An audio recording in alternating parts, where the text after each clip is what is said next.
अनिरुद्धाचार्य जी की बात बहुत गलत बोल दिया आपने। आपने ये सबसे बड़ी गलती कर दी, अपने पति की हत्या कर देती है असल में हनीमून के दौरान, कि ऐसे कुकृत्यों वाले दुराचार वाले कार्यक्रमों के भागीदार आप ना बने। नंगों को बोले वाह कितनी अच्छी डिजाइन के ड्रेस पहन रखे हैं आपने। नहीं, पूर्वजों ने नहीं लगाया है, सरकारों ने लगाया है। जय श्री मन्नारायण। कैसे हैं आप लोग? आशा करता हूं सभी अच्छे होंगे, स्वस्थ होंगे, मस्त होंगे और प्रसन्न होंगे। सभी माताओं बहनों को सर्वप्रथम हरितालिका तीज की हार्दिक शुभकामनाएं। आज हरितालिका तीज पर एक विषय आया है, तो माताओं बहनों के विषय में है, तो उस पर मैं प्रकाश डालना चाहूंगा। श्री अनिरुद्धाचार्य का एक वीडियो है जो इस पर उन्होंने कहा है कि महिलाएं 25-30 वर्ष के बाद अन्य अन्य जगहों पर मुंह मार करके आती है, फिर वो अपने पतियों के साथ करती है। ये वक्तव्य उनका बलिया की जो एक महिला थी वो अपने पति की हत्या कर देती है असल में हनीमून के दौरान, उस पर उन्होंने ये वक्तव्य दिया है। और मैं कहता हूं कि उन्होंने कुछ गलत नहीं कहा है, तरीका गलत उनका हो सकता है, पर उसका भावार्थ, उसका भाव गलत नहीं है। क्यों? उन्होंने एक बहुत अच्छी बात कही, सुंदर बात कही कि पहले के लोग 13 वर्ष की आयु में विवाह कर देते थे। इस पर कुछ लोगों ने कहा कि भाई बाल विवाह है, गवर्नमेंट ने रोक लगा दिया, और ये सब कुछ सोच करके रोक लगाया होगा, वैज्ञानिकों ने रोक लगा दिया, ये कर दिया, वो कर दिया, फलाना कर दिया, ढिमका कर दिया। आज महिलाएं कितने वर्ष तक जीवित रहती हैं? 60 वर्ष। पुरुष कितने वर्ष तक जीवित रहते हैं? 60 वर्ष। पहले महिलाएं कितने वर्ष तक जीवित रहती थी? 100 वर्ष। पहले के पुरुष कितने वर्षों तक जीवित रहते थे? 100 वर्ष। तो पहले सही था कि अब सही है? यह विषय सोचने का है।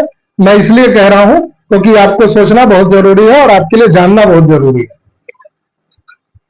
मैंने एक महिला का वीडियो सुना, वो कृष्ण जन्मभूमि संघर्ष मुक्ति मोर्चा से संबंध रखती है। उन्होंने कहा कि हमारे पूर्वजों ने यह नियम लगाया कि 20 साल के बाद विवाह हो, तो उन्होंने गलत लगाया क्या? नहीं, पूर्वजों ने नहीं लगाया है, सरकारों ने लगाया है। मैं सम्मान करता हूं आज के परिवेश के अनुसार, उस नियम का भी मैं सम्मान करता हूं। मैं उसका अपमान नहीं कर रहा, मैं उसको गलत नहीं ठहरा रहा, तथ्य दे रहा हूं, प्रमाण दे रहा हूं।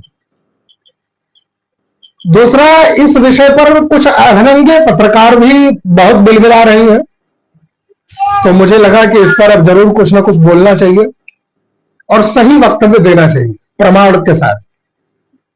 बाकी जो बॉलीवुडीय नचनिया है, मॉडल्स हैं, जिनको लाइसेंस मिल चुका है वेश्यावृत्ति का, वो तो बोल ही रहे, बिलबिला ही रही है। भाई चोर को चोर कहोगे तो उनको तो बुरा लगेगा ना। एक बहुत बढ़िया वीडियो अनिरुद्धाचार्य का अब की बार महाकुंभ में प्रश्न किया था प्रतिभा मिश्रा ने। उन्होंने कहा आप महिलाओं का सम्मान नहीं करते तो क्या? अनिरुद्धाचार्य जी ने कहा कि यत्र नारीस्तु पूजन्ते रमन्ते तरते देवता। जहां पर नारी की पूजा होती है वहां पर देवता रमण करते हैं।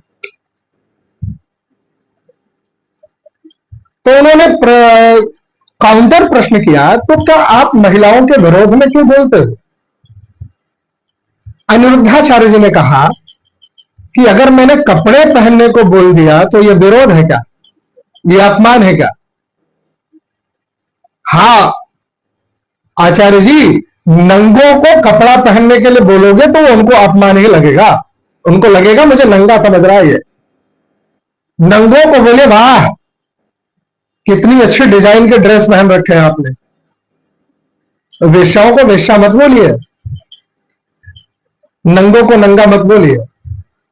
जैसे चोर को चोर बोलने पर वो कहते हैं ना, चोर की दाढ़ी में तिनका, बुरा लग जाता है, तो ऐसे ही मत बोलिए। मुझे अच्छा नहीं लगता और ना ही मुझे किसी को अपमानित करने में कोई आनंद आता है। लेकिन आज एक बात मैं आपको बहुत क्लियर कर दूं, मैं बहन का भाई हूं और बेटी का पिता भी हूं। मुझे एक बेटी भी है और मेरी एक छोटी बहन भी है, बड़ी बहन भी है। मैं कदापि नहीं चाहूंगा कि मेरी बहन, मेरी बेटी अधनंगे वस्त्रों में घूमे और अपने आप को कहे कि हम तो आजाद हैं। अगर अधनंगे कपड़ों को पहनने में आजादी है, अगर 10-12 यार बना लेने में या आजादी है, तो ऐसी आजादी नहीं देनी मुझे अपनी बहन को, अपनी बेटी को, कदापि नहीं देनी है। लोगों के सामने नाचने में यदि आजादी है तो ऐसी आजादी मुझे नहीं देनी। लोगों के सामने अपने अंगों का प्रदर्शन करने में यदि आजादी है तो ऐसी आजादी मुझे नहीं देनी अपनी बहन को, कदापि नहीं देनी। अपनी बेटी को तो कदापि नहीं देनी। और दूसरी बात, आप बहुत बिलबिला रहे हो, सभी जो लोग भी बिलबिला रहे हैं कि 13 वर्ष की आयु में विवाह करने को कैसे कह दिया, 25 वर्ष की आयु में मुंह मारने वाली कैसे कह दिया। अरे भाई, शूर्पणखा सीता को सतीत्व का पाठ पढ़ाएगी क्या? शूर्पणखा तो सीता को सतीत्व का पाठ नहीं पढ़ा सकती। सतीत्व का पाठ माता सीता को अनुसुईया मैया पढ़ा सकती है, शूर्पणखा नहीं पढ़ा सकती है। हाँ, हमारे यहां कहा गया है सभी बेटियां दुर्गा हो और बच्चा बच्चा राम। हम गीतों में गाते हैं, हम प्रत्येक कथाओं में गाते हैं, मैं कहता भी हूं हमारी बेटियां सीता होनी चाहिए, दुर्गा होनी चाहिए, भवानी होनी चाहिए। लेकिन हमारी बेटियां नचनिया होनी चाहिए, शूर्पणखा होनी चाहिए, ताड़का होनी चाहिए, ऐसा मैं कभी नहीं कहता और ना ही कोई बाप भाई चाहता है। लेकिन ये मॉडर्न युग, ये मॉडर्नता के नाम पर, पाश्चात्य सभ्यता के नाम पर जो अश्लीलताएं फैलाई जा रही हैं और इस पर डिबेट करके जो अश्लीलताओं को प्रचलित किया जा रहा है, ये मुझे बहुत दुखदाई लगता है और बहुत ही चिंतनीय विषय लगता है।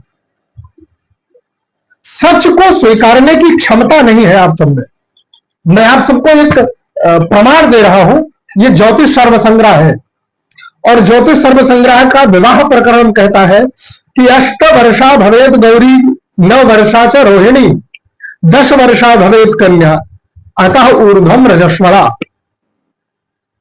8 वर्ष तक आपकी बेटी, आपकी बहन क्या है, गौरी के समान होती है। 9 वर्ष तक वही बहन, वही बेटी रोहिणी के समान होती है और 10 वर्ष तक वो बहन, वो बेटी कन्या के समान हो जाती है। ऊर्ध्वम च रजस्वला, उसके ऊपर वही बहन, वही बेटी रजस्वला हो जाती है। रजस्वला का विचार क्या कहता है? रजस्वला का विचार क्या कहता है, इसको समझना बहुत जरूरी है और समस्त सर्व समाज के लिए समझना जरूरी है। संप्राप्तिका 10 वर्षे कन्यायान विवाहिता, यदि वह 10 वर्ष से ऊपर की हो जाए कन्या और उसका विवाह न हो और संयोग से वह रजस्वला हो जाए, यद्यपि रजस्वला कन्या 12 और 13 वर्ष के बाद होती है, लेकिन यद्यपि 10 वर्ष के बाद वो रजस्वला हो जाती है, तो मासे पिता भ्राता तस्याह पिबति स्तोडितम। प्रत्येक मास जब जब वो हरज दर्शन करती है, तब तब उसका भाई और उसका पिता उसके खून पीने जैसा पाप करता है उसको देखने पर। और बहन बेटी घर की है तो जरूर दिखाई पड़ेगी भाई। दूसरा, 12 वर्षे तस्याः शुद्धिर्न जायते पूजा ही शकुनैर्वापि तस्या लग्न प्रदापयेत्। विवाह प्रकरण कहता है कि यदि कन्या 12 वर्ष के ऊपर हो जाए तो क्या करना चाहिए? बोले बृहस्पति का बल ना देख करके, लग्न का विचार करके, पूजा करके और दान करके विवाह कर देना चाहिए। ये हमारा विवाह का प्रकरण कह रहा है।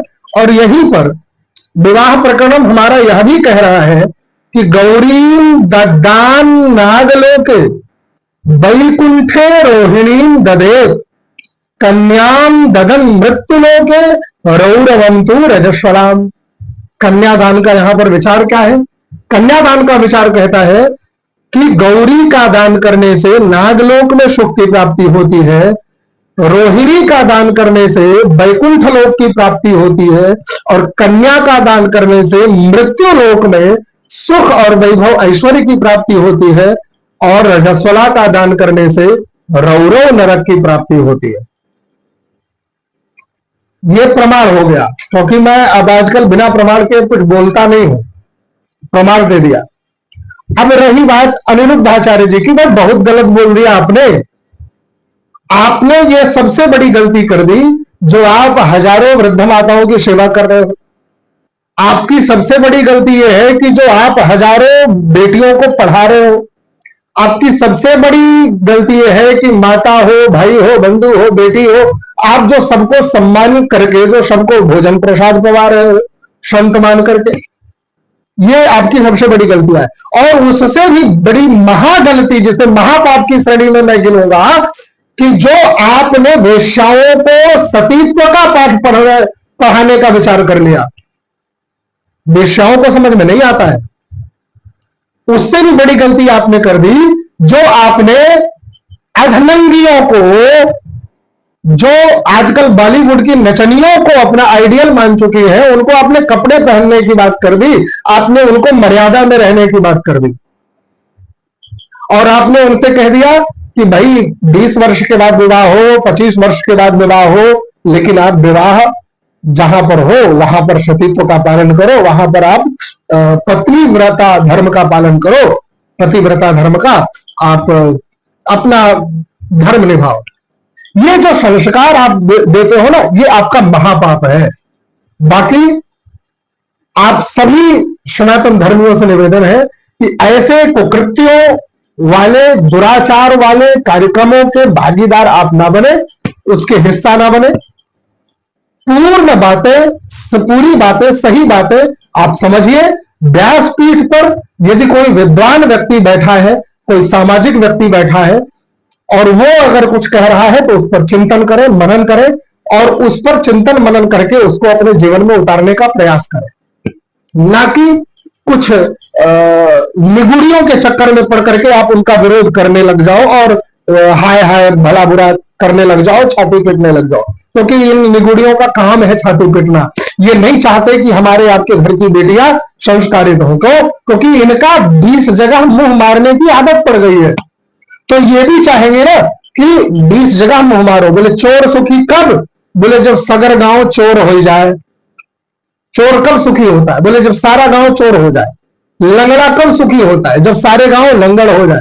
काढ़वा कब सुखी होता है? जब सारे गांव के लोग काढ़ा हो जाए। तो ऐसे ही ये अधनंगियां, ये बेशरम तभी सुखी होंगी जब सारे लोग अधनंगे हो जाए, सारे लोग बेशरम हो जाए।